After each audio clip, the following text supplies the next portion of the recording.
Congratulations and welcome to VIFF. We're so pleased to be hosting the Canadian premiere of Coextinction, which is just shy of its world premiere, which was just held in Jackson Wild only a few days ago. And your film is now being picked up by multiple festivals around the world. Congratulations, well done. Once again, welcome to VIFF, to Gloria, Elena, and Andrew. You are the directors, and Andrew, you are the impact producer. This is your first effort as a team together and as filmmakers doing a feature film. Can you tell us a bit about your journey to becoming a filmmaker, first of all? It's a little bit different for each one of us. And I think that this is something that a lot of people experience in their lives. You know, it's not a straight trajectory necessarily into filmmaking. And that's very much true for us. So we each have our own story, but Coextinction has been very much a launching point for a lot of us working. You know, this is the first full feature film that most of us have ever worked on.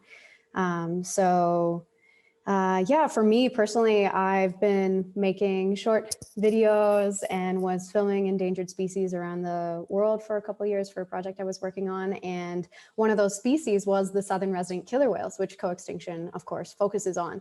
And while I was out filming, that's when I met Gloria. And Gloria had this vision to make a film about the southern resident killer whales. And so she pitched that to me. And then from there, we started working on it. And then Andrew also came on fairly early on as we were starting to fundraise and develop the initial, you know, what our vision was for the film. And Gloria, do you have anything to add to that? To me, at least, storytelling was always something I was passionate about. And just when I found out that the southern resident orcas were facing extinction, it was so clear to me that it was how I could help them and how I could try and bring forth change. And I think throughout the making of Coextinction, and I think Andrew will definitely have some like ideas and thoughts on that, but impact has been at the core of making this film from the very beginning. And so storytelling is just such a beautiful way to be able to create that impact, to inspire people, to educate people, to like open the minds and hearts. And so, yeah, it's kind of amazing how I love that not all of us were filmmakers before, and that it came from a lot of passion and a lot of hard work. And yeah, I'm very proud of us. It's a powerful medium. And Andrew, how did you come to impact producing? Yeah, I mean, I also hopped into this project on a very like, let's just do this and make it happen basis. Which I think a lot of young filmmakers sort of have to take that approach because you're new to this and you just want to make something happen and you don't know what scale it's going to happen on, but just getting in there and going for it is the way to start. So in terms of the impact side, that definitely, as Gloria said, has been a focus all throughout. And definitely as we've come further and further and the project has grown in scale, has become something that we can put a lot more energy and effort into making it really meaningful and impactful. And hopefully VIFF and these first festivals that we're showing at will be the start of that impact and those conversations happening. So for me, I was just excited to have the potential to be part of something that would be impactful and be able to use the privilege that I have and experience I have from previous work that was not really film related and apply it to doing a powerful film project. Well, you've accomplished so much together. This is an eye-opening documentation of our interconnectedness and how that plays into the politics of the day, how we engage with these environments and our natural resources, and how we consume food, and how we engage in the lived experiences of non-humans. I'll say that. I'm curious, when the project began, it seems as though you wanted to bring attention to the dwindling orca population. And as you dug further into that, you discovered that many of the problems the orcas face are caused, in fact, by problems that we haven't resolved here in the human world. Specifically, as you bring up in the film, our relationship as a society to Indigenous ways of living. I'd like to ask, how do you situate yourselves as white settlers in this bigger picture? What did you feel I guess what did you feel was your responsibility to incorporate Indigenous perspectives when you started the film versus when you finished the film? I think from the get-go, it was just so clear that they needed to be Indigenous perspective in the film. You can't tell the story without that. And then I think as we met the Indigenous people that we did meet and that are in the film, that's when I would say like I had a certain understanding of it, but that grew so much. And both, you know, I think you can read about it and you can learn about it, and that's so important. But once you see those injustices with your own eyes, and again from a settler perspective, that will like completely shift how you understand and relate to it. And I think we've all grown a lot as becoming allies through the making of this film and knowing what that entails. And I don't know if I'm fully answering your question, but I think it was always important. And then it grew into being completely connected with protecting the orcas, you know, like standing with Indigenous people, amplifying their voices and their movements is now one and the same with fighting for the orcas' survival. Does anybody want to add anything to that piece? Yeah, I can speak more to that. I think that when we were starting the film, we definitely were coming, you know, we knew the value of Indigenous perspectives, but I think we also were new to these issues, looking at them in detail. Like we had some understanding, but looking at them in detail. And so we were also new to engaging with the different First Nations communities that live on the coast. And as Gloria said, we not only, you know, our understanding became deeper, but also the relationships that we built became real relationships. And I feel like we've developed trusting relationships and communication with First Nations communities on the coast, which is so important to these issues and to creating actions and solutions that will actually be meaningful and not just what we think are good, but what the communities who are actually there think are good. So that's a big focus of our impact planning is how can we push solutions and build capacity of the Indigenous communities that are affected on the ground and who are the ones on the ground who are doing the most active resistance and who are actually, you know, addressing these problems that have effects for everyone across all of these lands, but they're the ones who are there actually standing up and doing something. So how do we support that? And that comes back to what Gloria said about trying to be allies. And I think the film is in large part an effort to try and to be sort of an ally film. How can white settlers engage with these issues in a way that allows us to step up and use our privilege to try and equalize and be there for communities that don't have as much privilege, but who should be who we are listening to and should be who are the decision makers for these issues.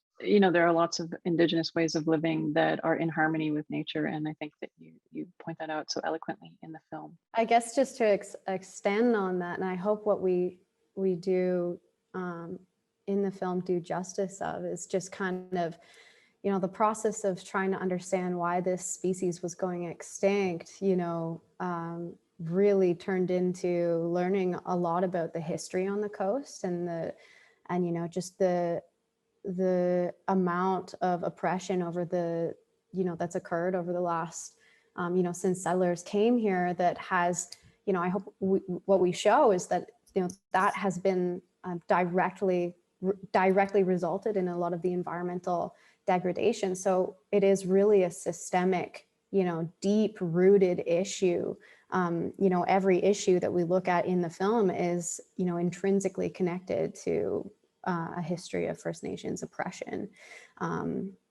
So that is kind of this, I'm really proud of what we've done in the film and just being able to show these direct examples so that people can really truly understand what does systemic actually mean. You know, it's such a kind of like, it can be a bit conceptual, I think, and so I hope through these like kind of examples, that's what people can really understand and understand through the characters and the emotions and what they're fighting for and everything. So yeah, definitely when the police are waiting for you, like for you to come off of the fish farm, is like mind-blowing.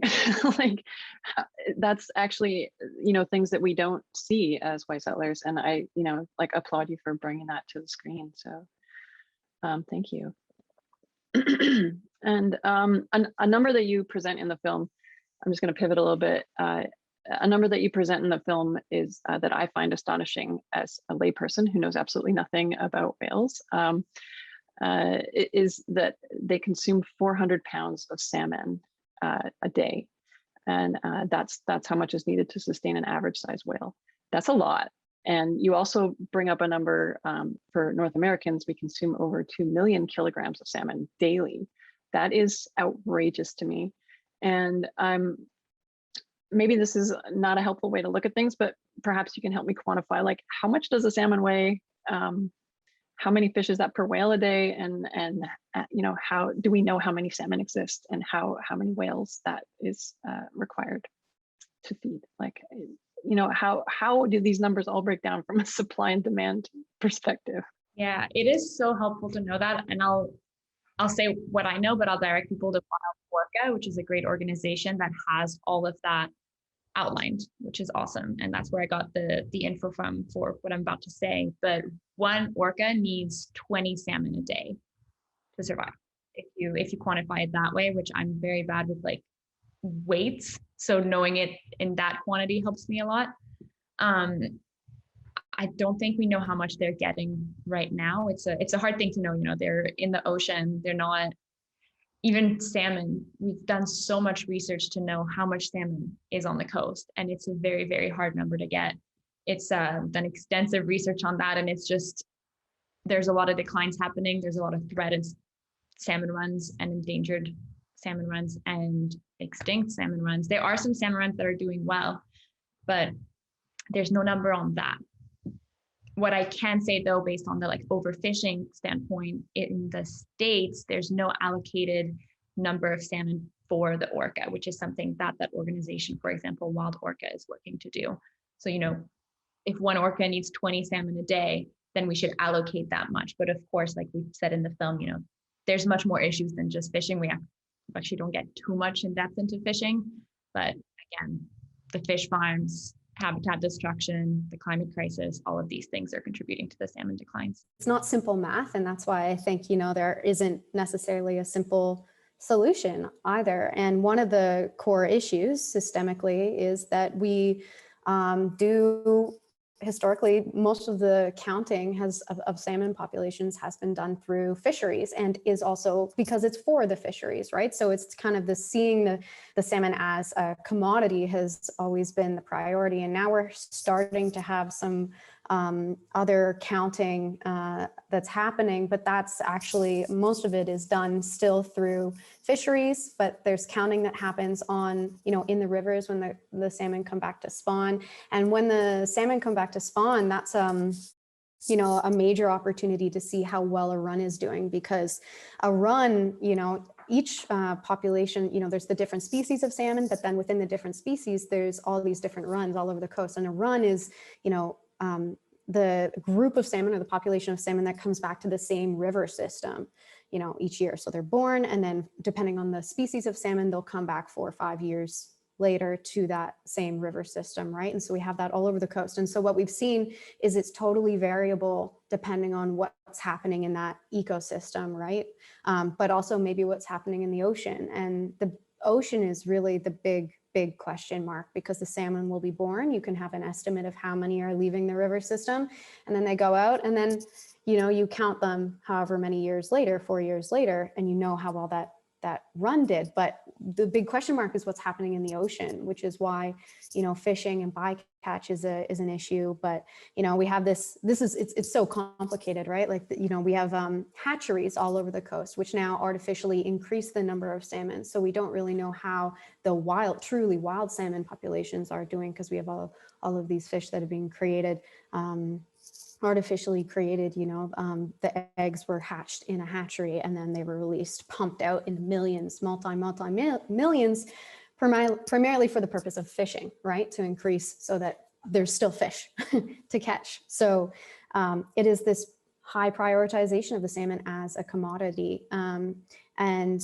we have certainly seen salmon declines across all species, but Chinook salmon, which is the priority salmon for the southern resident killer whales, have seen, you know, if you go look at the endangered species list that's dictated by, you know, and funded by the government, by this organization called COSWIC in Canada, you know, Chinook salmon are all over the list, so many different species. I think it's like 13 or 15 out of the, what the specific number is, out of the 22 known counted populations are endangered or approaching endangered. So there's a real issue across the coast, but it's not as simple as just a few numbers. Yeah, so. And that doesn't seem to be. I said one thing to that is I find, again, because it's so hard to know the numbers of the salmon, the southern resident orcas are an indicator species. So they help us see that there's not enough fish, like just like a super high level, right? And same with their cousins, the northern residents, who are doing better, but who are still, you know, they still need more salmon. And so that's allowing us to see that there's a problem in the ecosystem and with salmon decline. So that's a good way of looking at it as well. And if you're to look at, just to bounce off that, so I don't want to go too long on this question, but you know, the northern resident killer whales are doing better than the southern resident killer whales. And you think about their habitat, which is more north of the southern resident killer whales, they're seeing a lot less, you know, there's less people that populate that area. So there's a lot less traffic and all kinds of ecological interruptions that occur north, more northward in BC, but also the salmon runs that they're feeding off of are healthier, again, because there's less human impact in those areas. It's complicated, obviously, and our human intervention doesn't help with that. One of the things you show in the film is the Snake River project, the dam project in the US, and how that unfolds. And of course, that makes for great drama on screen. Is there an example in Canada other than the oil pipeline and tanker traffic? Because I think we also have some dams here. Is that a threat that we should be considering as well? Yeah, one of them I would say is the Salish Sea dam, which I didn't do as much research as I did, for example, for the 4 lower Snake River dams, which I feel like any of us in the team put us in a debate on that and we're ready to debate it really well. But from the readings that I have done, I just see that the Salish Sea dam that is being built is so similar to the Snake River dams. Like so many alignment from, you know, the river will be turned into hot reservoirs that will kill salmon, to it not making sense economically speaking, to it being built on Indigenous land without their consent, and to finally, because it would turn the river into reservoirs, violating treaties. So the only difference that I see is that the Snake River dams were built and we made that mistake. The Salish Sea dam isn't built yet. So rather than waiting decades before having an ongoing fight to try and breach them, let's just not build it, you know? I definitely feel like an ongoing theme as well is that the government, I just keep seeing the government choosing to do these projects with the same things. The Trans Mountain Pipeline as well doesn't make sense economically anymore, you know? Again, the whole connection with the Indigenous rights. So it's just, yeah, there's a lot of connection with all of these issues. And for one habitat destruction project that's being built right now that I think people can put their voice to stop is the Salish Sea dam, and be loud and use your voice. It makes a difference. Yeah, that's an intense project. That what is happening there? How do we stop that? What does the government say as to the reasoning why we need it? Do you know that? I mean, it's really just a large industrial project. It's about, it comes down to money and power. I think, yeah, but I wouldn't be able to speak to it too well. I know mostly from the arguments against why it's important, but I would be wondering what it would be powering and if it's integral. And from the research that I have done, I don't think that it's integral, and that's part of the pushback against it, is that it's not integral power or energy. And that seems to be the kind of logic and reasoning that the government keeps using for all of these projects, for the pipeline and so on, that these are going to be integral infrastructure. How do we like how do we say that, no, it's not integral because we know there are other solutions? How do we get heard? Because it feels like in the Snake River situation, it was a lot of like, you know, environmentalists, just the same usual suspects kind of speaking up. And then that's not who the political actors are listening to. So how do we get them to listen to us? I mean, with the Snake River dams, for example, there has been so much work, and I think Jim Waddell is like really the key character on that in you know, behind the scenes, kind of actually within the you know, institutions, like doing the research to see whether or not this makes sense, like from a monetary standpoint or from a you know, from a technical standpoint. And that's why he's so inflamed, is it's absolute, you know, he did all the work and you know, like multi-millions of dollars of research and time put into to determining that these dams are in fact wasting a lot of money and incredibly detrimental to the environment, all the issues that we look at.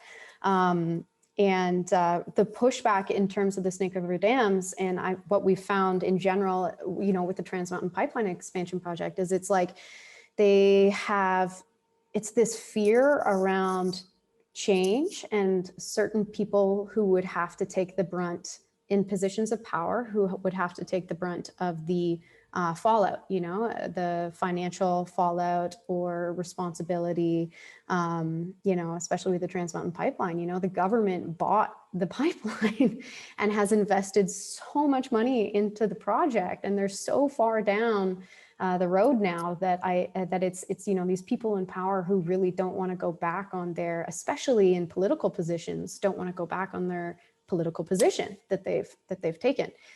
So that's a big part of it from what we've tried to understand, because of course it's very difficult to understand what's happening behind closed doors. But we spoke with, for example, you know, Elizabeth May, you know, who's the Green Party, was the Green Party leader for across Canada, but and heard about some of the meetings that she was hearing and having, you know, behind closed doors, and that's aligns with what she was saying as well. As, you know, it's kind of these illogical, emotionally driven decisions from people in positions of power who don't want to deal with fallout or the, you know, the how ridiculous they would look, is what she was saying as well. So it's unfortunate. I would just add that there are, you know, a lot of different perspectives of how you can make change and a lot of different theories of change. And I think with this film and the way that we're trying to develop our impact campaign, we're sort of trying to take angles that allow for change through a lot of different avenues, whether that's, you know, interacting with politicians, interacting with your governments at all levels, community organizing, donating to organizations, especially Indigenous organizations on the ground, all the way to sort of trying to lead people toward maybe taking more direct action, whether that's, you know, we can't technically condone illegal activities, for example, but being involved in projects that are led by Indigenous groups on the ground that are directly stopping projects from happening and from being able to continue into their territories where they haven't given consent. So, you know, illegal from the colonial law perspective, but maybe not illegal from other perspectives and other legitimate legal systems. So we're definitely trying with our action planning to present those opportunities to people to be more active and try and be part of change in different ways maybe than they have been before. So we can go to your website and find out how to do that. Perfect. And then you can find that on the VIFF page for the film, and it's coextinction.com.org. What is it? .com. And then if you /take action, there'll be all the take action things that it's actually coextinctionfilm.com/action. Perfect. Thank you, Andrew. Yeah, that's it. Any last words that you would like to end on? Maybe new projects coming up, anything like that? No, well, just thank you so much for watching and engaging, and I hope that this film really connected with you on, you know, on multiple levels. That's really what we were going for. Is I think we're past the point now of seeing that, okay, there's problems, and now we're really ready to look at like, what are the solutions beyond recycle? You know, we're talking about taking bold action, and it's really important to do that because we are running out of time, and we have this opportune moment, and it's really about taking a look at systemic solutions. And I think that there's, you know, people are ready to be allies. People are ready to be more politically engaged. And it's yeah, it's a very challenging time, but it's also an exciting time also, because yeah, there's just so much that we can be working towards. Yeah, and I'll just add to that on some of what's next is definitely those impact campaigns, and like we're going to be really taking action, and we hope you join us, because we need you to join us to make sure that real change is created for everything you've seen in the film. It's so needed. So we're really excited for this next part. It's really exciting. I'm joining. Let's do this. All right. Thanks, everyone, and congratulations once again on a beautiful film, and that has so much meaning and is so integral to our world right now. Thank you for that, and congratulations once again. Thank you so much. Thank you, Tammy.